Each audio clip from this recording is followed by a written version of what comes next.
రైతు సోదరులకు నమస్కారం అండి. మన ఛానల్ వచ్చేసి అర్జున్ వ్లాగ్స్. ఈ వీడియోలో చూపిస్తున్న రైతు అయితే గిన మనకు మిరప చేను అయితే ఇలా కల్టివేషన్ అయితే చేసుకుంటున్నారనమాట. మనం చూసుకున్నట్లయితే ఇక్కడ మనం మిరపకట్ట అనేది పాసుకుంటాం అనమాట. చాలా మటుకు మనకు బోదలకు ఉంటుంది, చాలా మంది వేరుకునేకి ఇబ్బంది అవుతుంది. అలాగే చాలా మటుకు మనం వాతావరణాన్ని అయితే కలుషితం చేస్తుంటాం. అది ఎలాగంటే మనం చూసుకున్నట్లయితే పంట అయిపోయిన తర్వాత మనకు పంట నూర్పిడి అయిపోయిన తర్వాత మనము కట్టెను అంతా ఒక చోటకు చేర్చి కాలుస్తుంటాము. అది ఈ రైతు అయితే చేయడం లేదనమాట.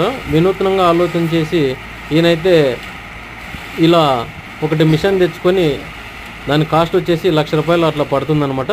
ఈయన వచ్చేసి ఇట్లా ఒక్కో సాలుకు వచ్చేసి బాగా పిండి కొట్టే విధంగా ఇలా మిషన్ అయితే తీసుకొచ్చాడనమాట. ఈయన వచ్చేసి పంజాబ్లో కొనుగోలు చేశాడు. ఇది వచ్చేసి ఈ విధంగా అయితే పని వర్కింగ్ ఉందనమాట. ఇక్కడ చూపిస్తున్నాను కదా, కట్టెలు కూడా ఎక్కడ మిస్ కాలేవన్నమాట. ఇక మనం చూసుకున్నట్లయితే ఈ విధంగా పొడి అయిందనమాట. మనం వేరుకునే పరిస్థితి అయితే ఎక్కడ లేదు. ప్రస్తుతానికైతే ఇది చాలా మంది రైతులు అయితే వాడుతున్నారు.